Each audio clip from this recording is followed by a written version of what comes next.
Railway Operations, Episode 8, S.E.S.R Wagon Standardization. Hello everyone on the internet. My name is Steam Trunks Productions, and welcome to another Railway Operations video. And welcome back to the S.E.S.R. In today's video, we will be converting 3 wagons, Fiona the open truck, Bonnie the box van, and Oakley the livestock van, into the S.E.S.R Standard. Now, what does the S.E.S.R Standard mean, you may ask? Well, let me explain it to you. The S.E.S.R Standard is the standard coupling and wheels of the railway. Here on the S.E.S.R, our standards are metal wheels and centre couplings, meaning that if they're wrong, say in this instance, is because the coaches and wagons were G-scale, and we on the S.E.S.R run on SM32 track. So this conversion was inevitable. I know we could have run these on the G-scale line at the railway show, but we don't run that often on there anymore, and we need these on our line instead. So yeah, that's the S.E.S.R standard. Metal wheels and sensor couplings. Before we begin, a quick disclaimer.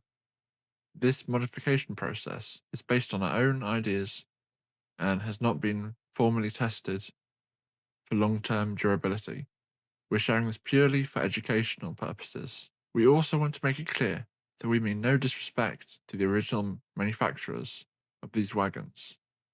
They were not designed with this type of conversion in mind, and we fully respect the quality and intent of their original product. We are only doing this to fit our needs on our railway. The conversion method hasn't been tested, so proceed at your own risk. This is just how we're approaching it, and we'll be learning as we go. If you do decide to follow along, make sure to use appropriate tools and safety measures, even though we haven't in the video. Thank you. Before we jump into the practical work, let's go through the steps first, like a sort of theory session, so you know exactly what to expect. Once we've covered everything, we'll get hands-on and start the actual conversion. Start by gathering materials. For each wagon, you'll need 2 wooden axle bars. I'm using pin-shot sticks here, but any sturdy wood strip will do. You'll need 8 in total for these 3 wagons. Don't worry if these cuts aren't perfectly straight. As long as they fit snugly between the frames, they'll work just fine. Wheels. To remove the old plastic wheels, use a pair of pliers to carefully pry off the axle boxes from the chassis. The wheels and axles should pop off fairly easily. Don't throw them away, however. You might always need them for a future build. Once the wheels and axle boxes are off, you'll likely be left with some wood or glue residue on the underframe. Grab some sandpaper and smooth it out. This is essential because that is where the pin-shot is going to be glued on. New axle bar construction. Cut your wooden strips to length, then prime and paint them. Let them dry completely before continuing. When ready, loosely fit your metal wheels into place. Make sure the axle bar extensions line up flush with the original frame. If there's a small gap, you can shim it with part of a lolly stick for a tighter fit. Once everything is aligned, glue the axle bars firmly onto place with a strong adhesive, such as Gorilla Glue or something like that. Axle guards, optional but recommended. Prime and paint your axle guards before gluing them on. It really enhances the final look. Then add the bearings and slide the wheels into the guards and secure them to the extension. Let the whole assembly dry fully before testing. Once dry, use a small diesel, such as Levon or Sophie, to shunt the wagons gently around the layout for their first test and test the new wheels setup.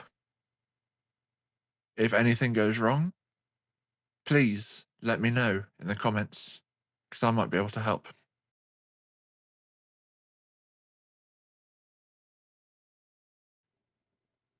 Buffers/couplings. Now for the couplings. Get the same pliers and start trying to rip off the buffers off of the buffer beam. Now, this might vary from wagon to wagon. Sometimes they're easy to remove, and sometimes they'll be very stubborn. So please don't force it off. If it doesn't start giving way very shortly after you've started trying to pry them off, don't try and force it, because that will result in further damage. If that doesn't work, try a screwdriver or something. Once the buffers are out, inspect the mounting hole. If there's still metal in there, get a hammer and a screwdriver and start pounding at it until the hole is clear, or simply drill it. Once the hole is clear, thread through the center buffer and put the little hex nut on the back until it's tight. Now that we've gone through the theory, it's time to put it into practice. Let's start with Oakley, the cattle truck. Welcome to the practical part of this video. This is just a little video diary at this point to document my experience of doing this and some tips and tricks along the way so it's easier for you guys. So I started by getting my Pinochet sticks and took them into the old S.E.S.R workshops. There, I started sawing them down to size and ground the splinters off the ends and took them outside for spray painting. Please excuse the mess. Back in the workshop, I started ripping off the wheels. It was scarily easy to pry them off. Then I ripped off the buffers too, and they came off in pieces, unfortunately.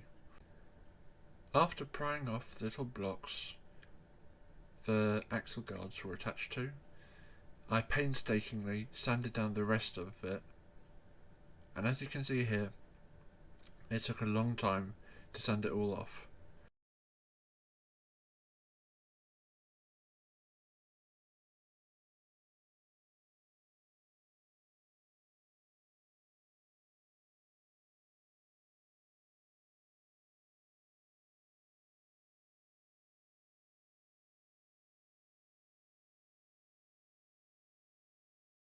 Then, I gave it a little bit of a beauty treatment. I then painted it up in black, so if any of my friends at the railway show pick any of the wagons up for a closer look, which they usually do, they won't just see a scratched up, scuffed undercarriage. Please note, just because my friends pick up the wagons doesn't mean that you can. So please ask permission before picking up any wagons and taking a closer look at them. Then I painted the buffer beam after sanding it down to fit the new buffer on. As you can see here, I'm bolting the new buffer on. As you can see, it's a bit finicky work, but that's because I was working at an angle, because the buffer kept sloping downwards and thus ending up crooked. It was also because of the heat. It was nearing 30 degrees whilst I was working. I started on Bonnie. I started prying off the buffers. However, the part that was stuck in the buffer beam hole was stuck. So I brought her up to the old workshop and started hammering the metal part out. which was scary because whilst I was hammering it out, the wheels were shaking violently. But then I thought, if any damage occurs on the wheels, that's not my problem, because they're coming off anyway. When the little metal chunk was out, I took it back to the workshop and started removing the wheels, which most likely were a bit shaken up. Then I sanded Bonnie's wood things down from the axles. I'm still not sure what it's called, but I think it might be called like axle attachments or something. I don't know. If you know, please let me know in the comments below. After that, I painted the undercarriage, and I even touched up some of the lining on the planks on the side of Bonnie. Then came the worst part of all this. I found out I'd run out of buffers. So the final buffer transplant on Fiona couldn't be done. She would be stuck with her pre-S.E.S.R buffers for a little bit longer. After ordering some new buffers from Brand Bright, I quickly set about removing her wheels. The wheels came off relatively nicely, but the wooden pieces this time were a bloody nightmare. I had to remove the front buffer beam as well, and she got cracks in the frames, so I had to glue them back. There are still marks on there as well. I painted her undercarriage up, and then it was time to put the wheels on, beginning with Oakley this time. Then I set about gluing the bars onto the undercarriage. I only managed to glue on one axle because I was putting the bars on both Bonnie and Oakley at the same time, as you can see in this clip.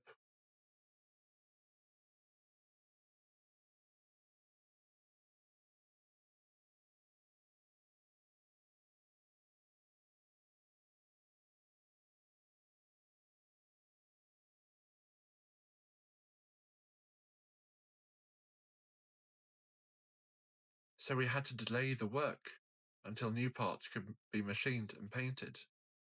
I also forgot to mention that the axle guards also needed painting, so that was going to delay things even further.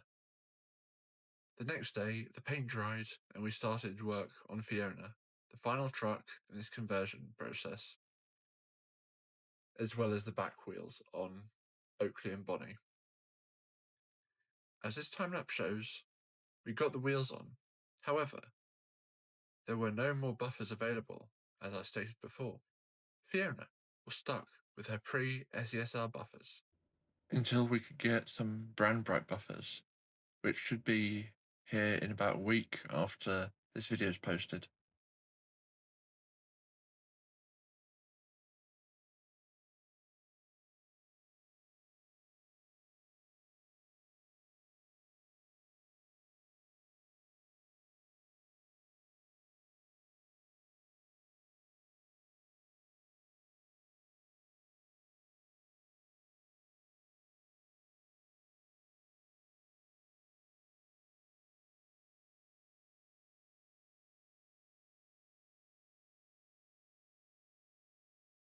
In this clip, you can see me applying glue onto the pinochet sticks that were acting as frame extensions so that I could attach the axle guards and wheels onto Bonnie.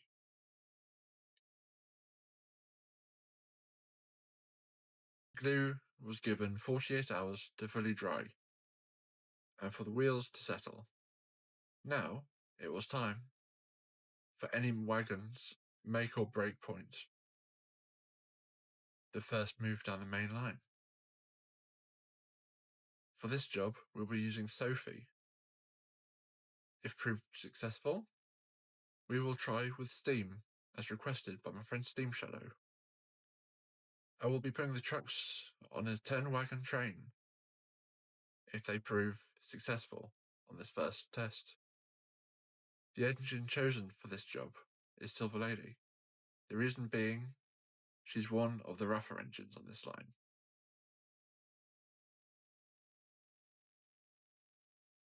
One night, on the 29th of July, I took the 3 trucks out for a test run. So I oiled the trucks up and took them out on the line, ready for them to meet their destiny. Starting with Fiona. Sophie gently buffered up to her and started shunting the halfway done truck around full speed. The reason why we shunted her full speed right from the get-go is because this is how goods trains are on the S.E.S.R main line. A lot of jolting, a lot of rough riding, and I needed to know if she could handle it. Now please enjoy some footage of Sophie shunting Fiona around.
Then there was trouble on the line.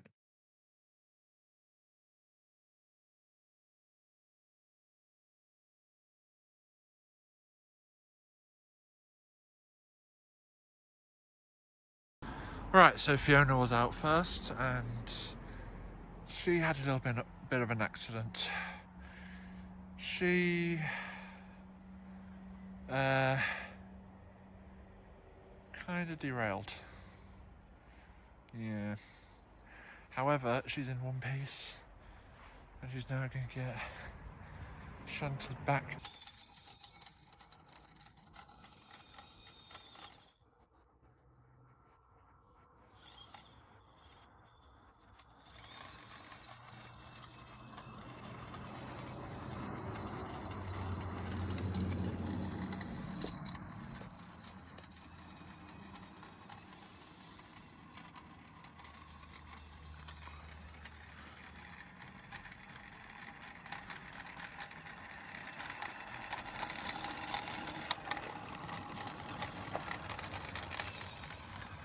Looks fine to me.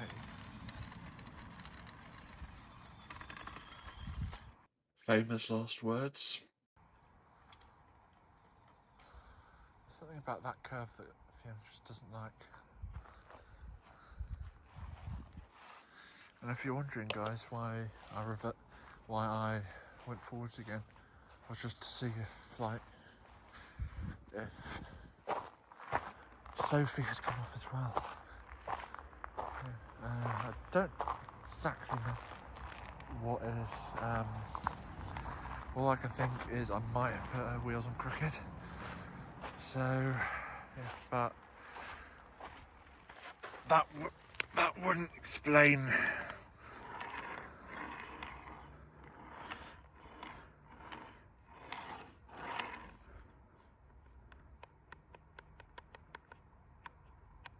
That wouldn't explain anything actually, because Levon, he's crooked and he comes off there. So I don't know. We'll just put her on the siding because why not? Why not just put her on the siding there, so we can have a nice little photo shoot afterwards. Right, we're here in the workshop and here we are. Time to take these out.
And there, guys, there we have it.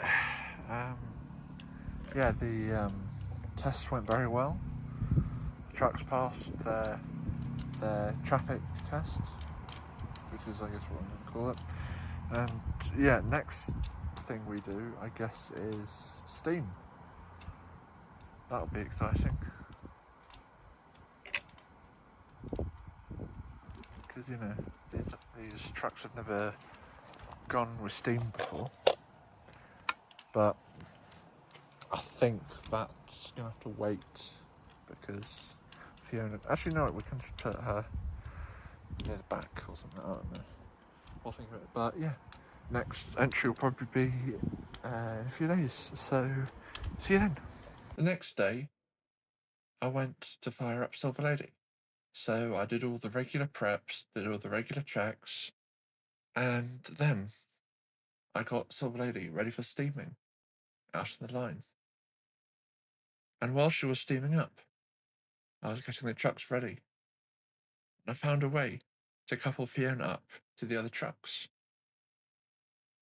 by a means of a very simple model railway driver trick. And this trick is putting some metal wire between the couplings. That way, anything can be coupled together. Now it's a big test, guys. Will all of these wagons be able to make it? And the one that I'm most concerned about is this one right here, Fiona. But I hope they'll do alright. I mean, it's a nice night out for it. Check the water. Where is it? Bottom of glass. Right, okay. When filling up on an engine that's so low on water, please be careful, because if the water gets too low, like if the water gets lower than this point here, it can cause serious damage to the boiler, including a boiler rupture. So if the water gets even lower than this, just drop the fire and wait for it to cool down before heating it up again. There was no danger of that happening in this case. However, I just want to warn you, all you new live steam owners, about this. If it gets lower than this, then drop the fire, inspect for damage, and then if there's no damage found, heat it up again with a boiler full of water. Thank you. During the run, Silver Lady performed a little too good. Now, that's not a bad thing necessarily, but she did get through an awful lot of water pretty quickly. I'm starting to think that maybe her behaviour is finally starting to turn after 6 years. But I might be wrong though. I guess we'll just have to wait and see. Filled up. As you can see, that's the water gauge trying to see how much water she has. And steam. Yeah. So we'll be here a bit longer until she can move off. It's a lovely smell of smoke and oil out here today, or tonight. Silver Lady's boiling nicely.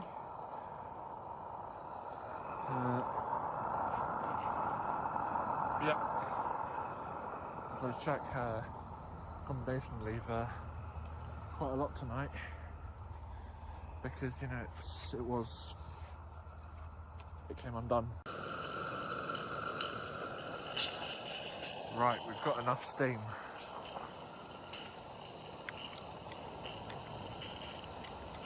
I think we're all ready.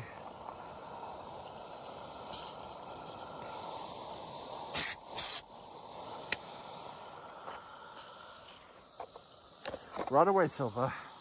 Right away.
In this part of the video, I start talking to Silver Lady, as I very often do, off camera.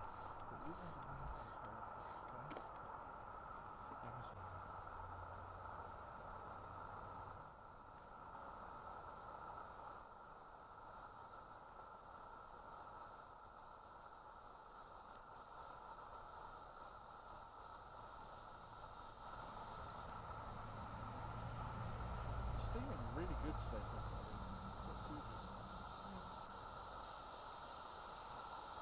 Right, looking this blower.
After a thorough inspection and a successful trial run with steam, Fiona, Oakley, and Bonnie have proven themselves worthy of the rails of the S.E.S.R.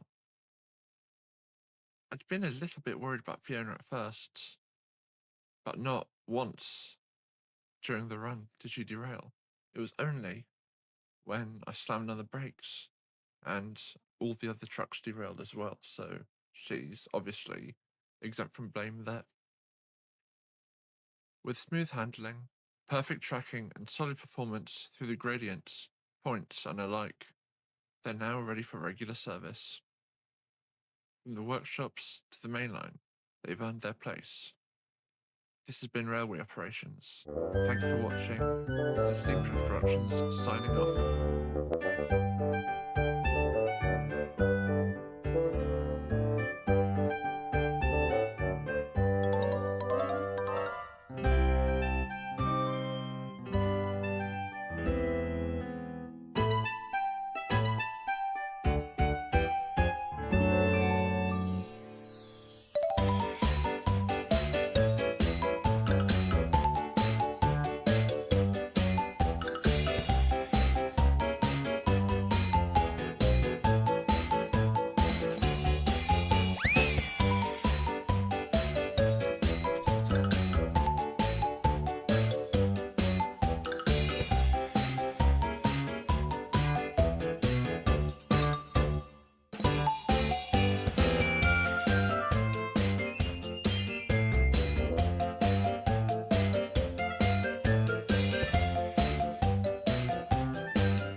Hey everyone, Steam Productions here. Yeah, I just like to quickly say at the end of this video, thank you very much for 380 subscribers. It's just amazing. I'm really pleased that the channel has grown to the size it has, and the community is just absolutely incredible. I couldn't ask for better viewers than you guys. So thank you very much. I just thought I'd say thank you to everyone for supporting the channel. Really appreciate it. Whether you've been watching for the entire time, like if you've been watching since the Flickr days, or if you've just found the channel, I still appreciate it for every one of you. So thank you everyone from the bottom of my heart. Thank you so much for all the nice comments and everything. Take care guys, and I'll see you in the next video.